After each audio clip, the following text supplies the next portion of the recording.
Film की शुरुआत होती है सैम नाम के एक बंदे से जो ट्रेन में सफर कर रहा होता है। उसकी जिंदगी बिल्कुल भी ठीक नहीं चल रही होती। हर मोड़ पर उसे परेशानी का सामना करना पड़ता है। पता चलता है कि वो एक सुनसान रेगिस्तान जैसे शहर जा रहा है जहां उसे नई नौकरी शुरू करनी है। ट्रेन में वो अकेला बैठ के खाना खा रहा होता है और उसके सामने एक औरत बैठी होती है, साथ उसका बच्चा भी होता है। सैम उसके हालात देख के अपना खाना उसे दे देता है। अब जब वो स्टेशन पर उतरता है तो पूरी जगह खाली होती है। हालांकि कंपनी ने कहा था कि रिक नाम का एक बंदा होगा जो उसे लेने आएगा। सैम इधर उधर देखता है, फिर उसे कमरे में एक आदमी दिखाई देता है। सैम उससे बात करने की कोशिश करता है पर वो बंदा उसे इग्नोर कर देता है। सैम उससे पूछता है बाथरूम कहाँ है, तो वो बंदा बस इशारे से बता देता है। सैम को उस पर गुस्सा आता है पर वो चुप रहता है और वॉशरूम चला जाता है। फारिग होने के बाद बाहर से एक आदमी की आवाज आती है, जल्दी निकलो भाई, यहाँ पानी भी पैसों का है। असल में यही वो रिक है जो सैम को कंपनी तक पहुंचाने वाला है। सैम कहता है हो गया भाई, बस निकल रहा हूँ। अब दोनों गाड़ी में बैठते हैं और कंपनी की तरफ रवाना होते हैं। रास्ते में रिक बोलता है तुझे $300 देने होंगे ट्रैवल के। सैम चौंक के कहता है यार कंपनी ने तो कहा था $200। रिक गुस्से में कहता है अगर 300 दे सकता है तो ठीक, नहीं तो उतर जा। सैम सोचता है कि कोई दूसरा रास्ता तो है नहीं, तो वो मान जाता है। थोड़ी देर बाद गर्मी बहुत ज्यादा हो जाती है। सैम एसी ऑन करने की कोशिश करता है। रिक तुरंत गुस्से में कहता है हाथ मत लगाना एसी को वरना इंजन बैठ जाएगा। अचानक गाड़ी का टायर पंक्चर हो जाता है। रिक खुद कुछ नहीं करता और सैम से कहता है चल टायर तू बदल। सैम मजबूरी में टायर बदलने लगता है। इसी दौरान वो देखता है कि एक कुत्ता दूसरे कुत्ते को मार रहा होता है। ये देखकर सैम बहुत ज्यादा डर जाता है। रिक आता है और कहता है ओ भाई कांप क्यों रहा है, ये होता रहता है। फिर वो जख्मी कुत्ते को खुद मार देता है ताकि उसे और तकलीफ ना हो। सैम बड़ी मुश्किल से टायर बदलता है, फिर दोनों वापस गाड़ी में बैठते हैं। रात को फ्यूल भरने के लिए गाड़ी रोकते हैं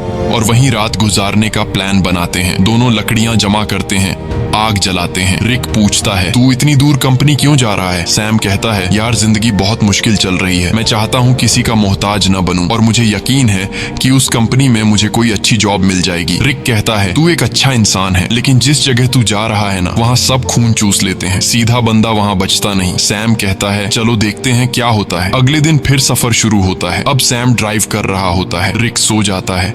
गर्मी ज्यादा होने की वजह से सैम चुपके से एसी ऑन कर देता है। थोड़ी देर बाद इंजन बैठ जाता है। रिक जाग जाता है और सैम पर गुस्सा हो जाता है। ओ भाई मैंने तुझे कहा था ना एसी को मत छेड़। वो गुस्से से गाड़ी से बाहर निकल जाता है। सैम भी उतरता है और रिक से माफी मांगता है। रिक को और गुस्सा चढ़ जाता है, बोलता है चुप कर, तेरी आवाज ना सुनूं। इसके बाद सैम पेशाब करने जाता है। थोड़ा दूर जाकर वो एक चमकता हुआ पत्थर देखता है। करीब जाकर जब वो गौर से देखता है तो पता चलता है कि ये तो खालिस सोना है। वो फौरन रिक को बुलाता है, ओए इधर आ, चेक कर, कहीं मैं सपना तो नहीं देख रहा। रिक जैसे ही देखता है शॉक हो जाता है। वो लाइटर निकालता है, आग जलाकर चट्टान पर रखता है, बोलता है अगर काला हुआ तो नॉर्मल पत्थर वरना खालिस सोना। चट्टान जैसी की तैसी रहती है, मतलब सोना कंफर्म। अब दोनों सामान निकालते हैं, गड्ढा खोदने लगते हैं ताकि सोना निकाल सकें। पूरी ताकत लगाते हैं लेकिन चट्टान हिलती भी नहीं। रिक रस्सी की मदद से सोने को गाड़ी से बांधने की कोशिश करता है ताकि खींच सके,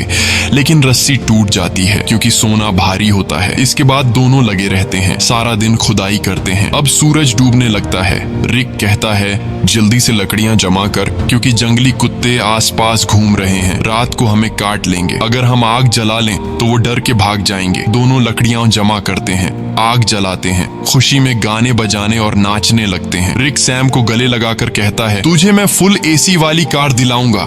रात को वो लोग बैठकर प्लान बनाते हैं। रिक कहता है ये सोने की चट्टान बहुत बड़ी है, अगर हम महीनों भी खुदाई करते रहें तब भी इसे नहीं निकाल पाएंगे, इसलिए अब एक आदमी यहाँ चट्टान के पास रहेगा और दूसरा जाकर खुदाई की मशीन लेकर आएगा। सैम कहता है भाई तू जाकर ले आ, मैं चट्टान का ध्यान रखूंगा। रिक कहता है नहीं भाई तू जा, मैं चट्टान के पास बैठूंगा, ये रेगिस्तान है, हर तरफ जंगली जानवर हैं, तू ये बर्दाश्त नहीं कर पाएगा। सैम कहता है कोई बात नहीं, तू मेरी टेंशन मत ले, मैं सरवाइव कर लूंगा, तू वैसे भी चोर है, हो सकता है तू सोना लेकर भाग जाए, तुझ पे कैसे भरोसा करूं। रिक कहता है ठीक है भाई, मैं जाता हूँ, तू सोने का ध्यान रखना। अगले दिन वो लोग राशन बांटते हैं। रिक सैम को एक सैटेलाइट फोन देता है ताकि दोनों आपस में कांटेक्ट में रहे। रिक कहता है मेरे एक दोस्त के पास खुदाई की मशीन है, वही लाऊंगा, बस दुआ कर गाड़ी रास्ते में खराब ना हो, मुझे वापस आने में 5 दिन लग सकते हैं। और फिर वह चला जाता है। सैम सोने पर मिट्टी डाल देता है ताकि अगर कोई इधर से गुजरे तो सोने को देख न सके। वो एक छोटा सा टेंट भी लगा लेता है चट्टान के पास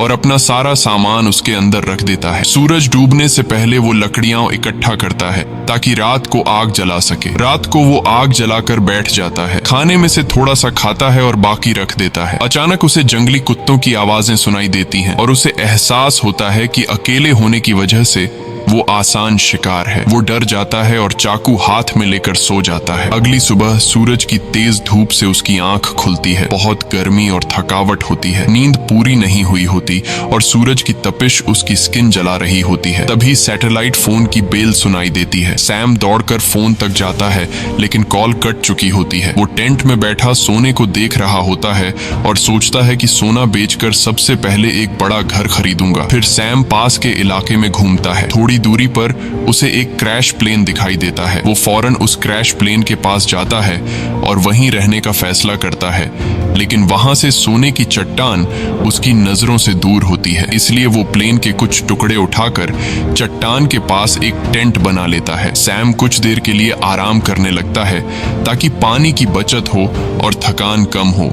अचानक बाहर से कुछ ऐसी आवाजें सुनाई देती हैं जैसे कोई सोने की चट्टान चोरी कर रहा हो। वो बाहर निकलता है लेकिन कुछ नहीं होता। चट्टान वैसे की वैसे होती है। वो चट्टान के पास बैठ जाता है। तभी उसे एक आइडिया आता है कि क्यों न चट्टान से एक सोने का टुकड़ा काट लिया जाए। सैम पत्थर उठाकर सोने को तोड़ने लगता है और वो सोने का एक बड़ा सा टुकड़ा तोड़ने में कामयाब हो जाता है और उस पर से मिट्टी साफ कर अपने पास रख लेता है। इसी दौरान रिक की कॉल आती है। सैम बोलता है, ओ भाई तू है कहाँ? सूरज ने मेरा हाल बुरा कर दिया है। रिक कहता है, यार इंजन खराब हो गया है, थोड़ा लेट हो जाऊंगा। सैम कहता है, जल्दी कर, प्यास से मर जाऊंगा। रिक कहता है, मुझे आने में थोड़े दिन और लगेंगे और फोन काट देता है। रात को सैम आग के सामने बैठा होता है तो कुत्ते चारों तरफ से आवाजें निकालने लगते हैं। सैम को डर लगता है कि कहीं सब कुत्ते एक साथ हमला न कर दें। वो हाथ में जलती हुई लकड़ी पकड़ लेता है ताकि कुत्ते भाग जाएं। वो रात भर कुत्तों के डर से जागा रहता है। सुबह होती है, वो सोना चाहता है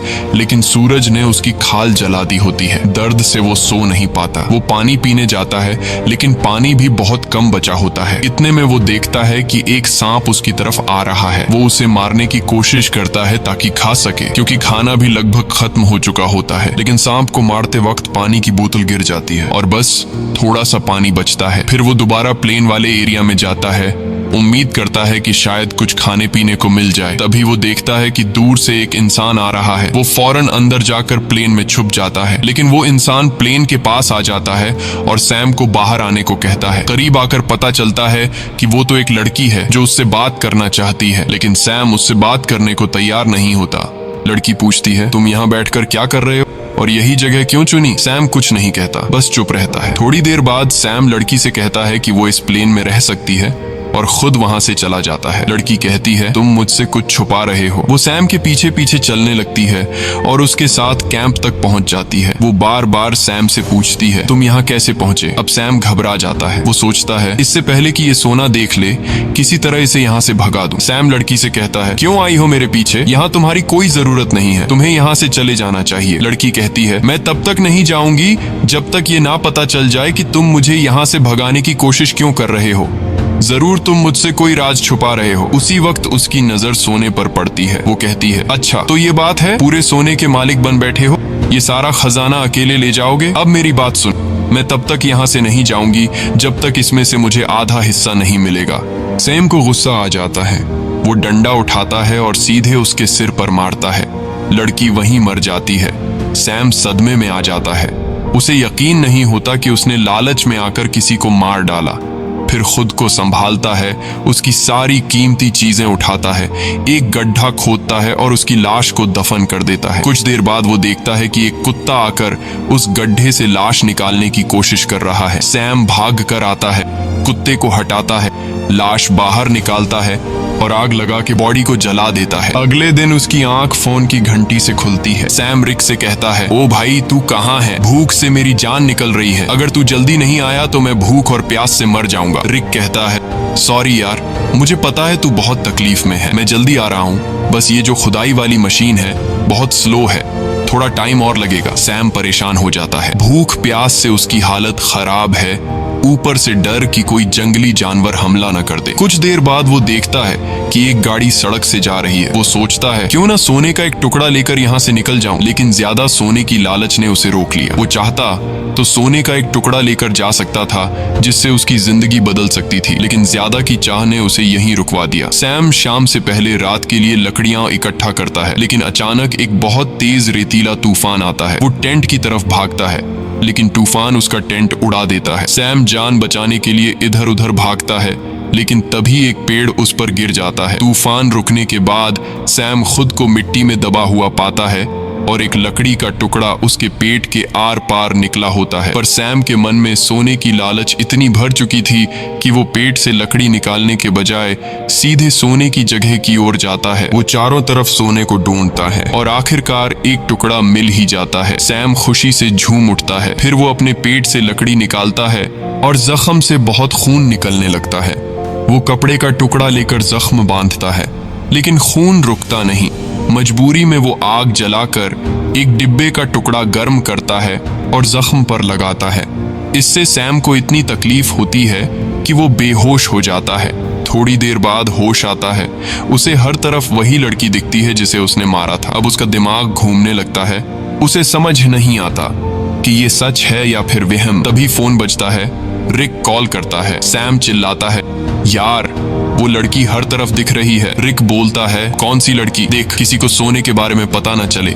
अगर किसी को पता चल भी गया हो तो उसे मार डाल। लेकिन सैम की हालत इतनी खराब होती है कि वो किसी को मार तो क्या, अपने पैरों पर खड़ा भी नहीं हो सकता। वो जमीन पर रेंग रहा होता है। जवाब देने की भी हिम्मत नहीं होती। अचानक वही लड़की सामने खड़ी नजर आती है, लेकिन इस बार उसके चेहरे पर कोई जख्म नहीं होते। वो सैम को पानी पिलाती है और मदद करने को कहती है, लेकिन सैम सोने की लालच में इतना अंधा हो गया था कि वो मदद लेने से भी इनकार कर देता है। सैम डरते हुए कहता है, मैंने तुम्हें मार डाला था, दूर रहो। वो बोलती है, बस इतना बता दो, क्या मेरी जुड़वा बहन यहाँ से गुजरी है? तब सैम को यकीन हो जाता है कि ये वहम नहीं है, बल्कि ये उसी लड़की की बहन है जिसे उसने मारा था। सैम कहता है, नहीं, मैंने कुछ नहीं देखा, बस तुम यहाँ से चली जाओ। जिसके बाद वो लड़की वहाँ से चली जाती है। कुछ देर बाद जंगली कुत्ते उसके पास आने लगते हैं और उसे चारों तरफ से घेर लेते हैं। वो तुरंत रिक को फोन करता है। वो रिक से पूछता है कि तुम कहाँ हो, जल्दी आओ नहीं तो ये कुत्ते मुझे मार डालेंगे। वो रोने लगता है। रिक से रिक्वेस्ट करता है कि प्लीज जल्दी आ जाओ, मैं मरने वाला हूँ। रिक कहता है, रुक जा, मैं बस पहुंचने वाला हूँ। तभी अचानक कुत्ते हमला कर देते हैं। एक एक करके सब उसे नोचने लगते हैं। यहाँ हम देखते हैं कि रिक सैम से दूर बैठकर दूरबीन से सब कुछ देख रहा होता है। असल में वो कई दिन पहले मशीन लेकर वहां पहुंच गया था और बस वो सैम के मरने का इंतजार कर रहा था ताकि वो अकेले सारा का सारा सोना ले जा सके। जिसके बाद रिक छिपकर खड़ा होता है। वो देखता है कि सैम को जंगली कुत्ते घसीट कर ले जा रहे हैं। तब भी सैम सोने की तरफ देख रहा होता है। जिसके बाद जंगली कुत्ते सैम को नोच नोच कर खा जाते हैं। रिक को जब पक्का यकीन हो जाता है कि सैम मर गया है, वो गाड़ी लेकर सोना उठाने आता है, लेकिन अचानक एक तीर आकर सीधे उसके सीने में लगता है और वो भी मर जाता है। ये तीर चलाने वाली कोई और नहीं बल्कि वही लड़की की जुड़वा बहन होती है।